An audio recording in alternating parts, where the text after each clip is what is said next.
Depuis la sortie du volume 1 de la saison 5, les fans se sont emparés des réseaux pour partager leurs prédictions sur la fin de la série. Voici la théorie qui explique tout. Allons.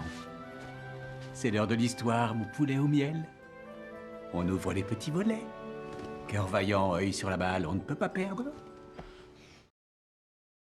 De plausible à farfelu, les plateformes regorgent de théories et de spéculations de fans, tandis que les spectateurs attendent avec impatience la sortie de la deuxième partie le 26 décembre. Une théorie intéressante, apparue sur les réseaux et qui gagne actuellement en popularité, suggère que le plan de Vecna dans le monde à l'envers est peut-être plus complexe qu'on ne le pensait. Si l'emprise du flagelleur mental sur Vecna a déjà été évoquée dans plusieurs théories de fans, étayées par l'histoire de Stranger Things The First Shadow, cette théorie va plus loin en analysant la structure spatiale de Hawkins, du monde à l'envers et du royaume d'origine du flagelleur mental. Cette théorie populaire parmi les fans suggère que la série met en scène trois mondes, le monde réel, le monde à l'envers et la dimension X. La dimension X, apparue dans la saison 4, est le lieu où Henry Creel a été projeté en 1979. Le monde à l'envers ne serait pas un autre monde naturel, mais une copie artificielle de Hawkins, créée en 1983, lorsque 11 a touché le Démogorgon. Cette théorie soutient que, loin de remplacer la dimension X, le monde à l'envers serait le pont entre les deux mondes, s'appuyant sur les indices présents dans la saison 5. Avant le final épique de l'épisode 4, Dustin prouve, grâce à ses calculs, que le monde à l'envers possède des frontières et est entouré d'un immense mur de chair. Cette idée conforte la théorie selon laquelle le monde à l'envers serait une cage qui comprime le monde réel, et non l'autre monde originel. Selon cette théorie, le véritable homologue de Hawkins a toujours été la dimension X. Ensuite, la théorie s'intéresse à la manière dont les frères Duffer expliquent l'évolution des mondes au fil du temps. Dans la saison 1, Monsieur Clark utilisait une assiette en carton pour montrer comment une créature pouvait sauter d'un pont à un autre en y perçant un trou. Mais dans la saison 5, volume 1, cette explication change. Lorsqu'il enseigne à Erika et à sa classe, Monsieur Clark dessine sur le tableau une forme ressemblant davantage à un tunnel ou à un entonnoir, suggérant que l'invasion ne consiste plus à ouvrir un portail, mais à fusionner les deux mondes. La théorie appuie cette idée grâce à 3 clins d'œil disséminés dans la saison 5. Tout d'abord, on voit Derek construire un jouet en forme de Tesseract, une structure composée d'une boîte dans une autre. Ensuite, les fans aperçoivent la petite Holly Wheeler en train de lire Un raccourci dans le temps, un livre célèbre pour son concept de pliage de l'espace. Enfin, le dessin du dragon rouge de Will, créé avec l'intelligence collective, ressemble à la forme visible sur le tableau de Monsieur Clark.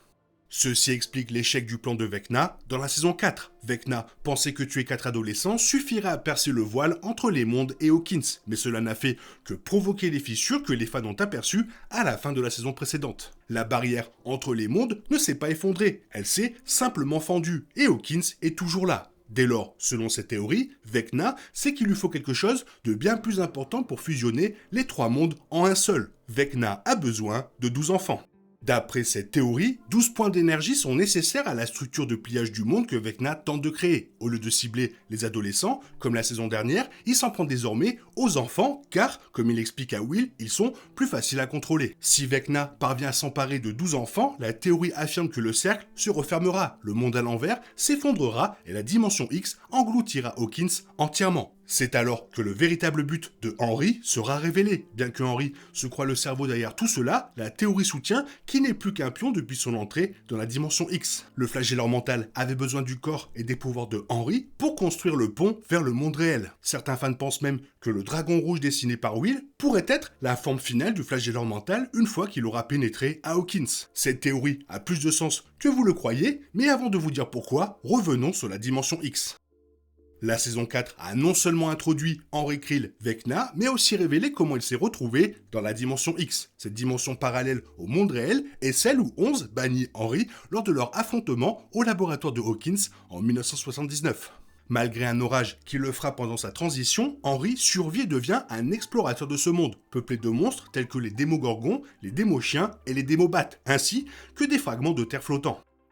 Henry décrit cet endroit comme préservé de toute humanité, et il passe des années à découvrir des particules flottantes qu'il peut manipuler grâce à ses pouvoirs. Cela lui permet de créer le flagelleur mental, reliant toutes les créatures de la dimension X en un esprit collectif, ce qui lui confère un contrôle total sur elle tout au long de la série. Contrairement à une idée répandue, la dimension X et le monde à l'envers ne sont pas la même chose. Le monde à l'envers n'est apparu que lorsque 11 a accidentellement ouvert un portail et touché un démogorgon, que Vecna avait perçu à travers la ruche, le 6 novembre 1983. À cet instant, une copie quasi parfaite de Hawkins a été créée, bien qu'elle ait été envahie par des lianes et les monstres découverts par Vecna dans la dimension X. Chaque fois que les personnages pénètrent dans le monde à l'envers, ils vivent une version figée du 6 novembre 1983, jour où Will a été enlevé et emmené là-bas par Vecna. On ignore encore si le monde à l'envers a remplacé la dimension X lorsque 11 a ouvert le portail, ou si les deux mondes continuent d'exister séparément. La théorie présentée suggère qu'ils sont distincts et que le monde à l'envers sert de pont entre la dimension X et le monde normal.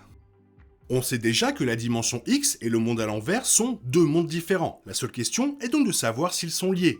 Et comment? En examinant le canon de la série et de Stranger Things The First Shadow, plusieurs détails rendent cette théorie plausible. Tout d'abord, abstraction faite des modifications apportées au lore, The First Shadow explique déjà que la dimension X est à l'origine du flagelleur mental et des pouvoirs psychokinétiques de Henry. Son exposition initiale à la dimension X durant son enfance, lors de l'expérience du Nevada, lui a conféré ses capacités, démontrant ainsi que la dimension X peut altérer la physiologie humaine. Plus tard, lorsque 11 l'exile dans la dimension X en 1979, Henry découvre et fusionne avec les particules de l'organisme tourbillonnant qui deviendra le flagelleur mental. Le canon précise qu'il a façonné le flagelleur mental plutôt que de le créer, ce qui en fait une entité distincte dotée de sa propre conscience. Cette séparation est un détail important car elle permet au flagelleur mental d'agir de manière autonome à travers les dimensions, tandis que Vecna peut le diriger mais non le contrôler totalement. Ceci corrobore la théorie des fans selon laquelle la dimension X serait le royaume source. Ensuite, il est prouvé que le monde à l'envers est un espace structuré et non une dimension alternative infinie. Les calculs de Dustin dans la saison 5 confirment qu'il possède des frontières et est contenu par une paroi de chair. Cela soutient l'idée que le monde à l'envers est un pont ou une zone tampon entre Hawkins et la dimension X, plutôt qu'une dimension indépendante. Finalement, la chronologie canon concorde avec la théorie. La dimension X est à l'origine des pouvoirs de Vecna et du flagelleur mental. Le monde à l'envers est créé lorsque 11 entre en contact avec le Démogorgon, et le monde à l'endroit continue d'exister indépendamment. Le plan de Vecna dans la saison 5, consistant à utiliser 12 enfants comme point d'ancrage pour fusionner les trois mondes, prend tout son sens. C'est une extrapolation logique. Si la dimension X est la source, le monde à l'envers le pont et Hawkins la cible, la structure du Tesseract explique pourquoi il doit manipuler l'énergie en plusieurs points pour fusionner les royaumes. Les frères Duffer ont expliqué dans plusieurs interviews que le rôle de la dimension X et du monde à l'envers sera révélé dans la saison 5. Les fans auront donc enfin des réponses d'ici la fin de l'année. Parmi les nombreuses théories, celle-ci est sans doute la plus plausible. Compte tenu de ce que les fans connaissent déjà de la dimension X et du monde à l'envers, il est envisageable que les deux existent séparément tout en étant liés. Le monde à l'envers pourrait servir de pont entre Hawkins et la dimension X, le plan de Vecna révélant l'étendue de son pouvoir et l'influence du flagelleur mental sur les événements survenus depuis 1979.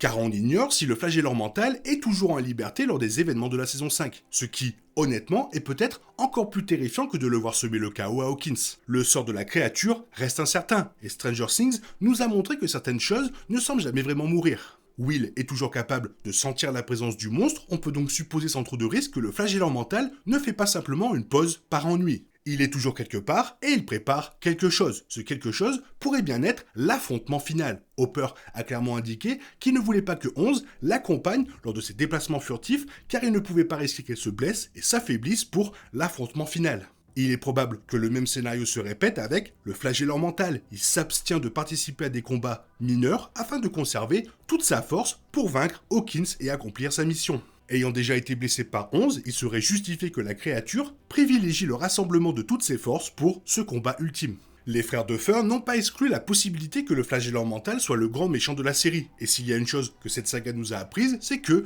tout est possible. Ce type de méchant a déjà été vu, notamment dans les films Star Wars. Vecna pourrait être une sorte de Dark Vador, contraint de servir une puissance supérieure vouée au mal. Le flagelleur mental pourrait être celui qui contrôle Vecna, un retournement de situation qui bouclerait la boucle et surprendrait tout le monde. L'élément le plus convaincant de cette théorie provient de la pièce de théâtre préquelle de la franchise Stranger Things The First Shadow. La pièce a été écrite par Kate Trifry, scénariste de la série, et créée par les frères Duffer, ce qui l'intègre pleinement à l'univers de Stranger Things. Bien qu'elle confirme en grande partie la théorie, on ignore si Netflix intégrera cette intrigue dans la saison 5.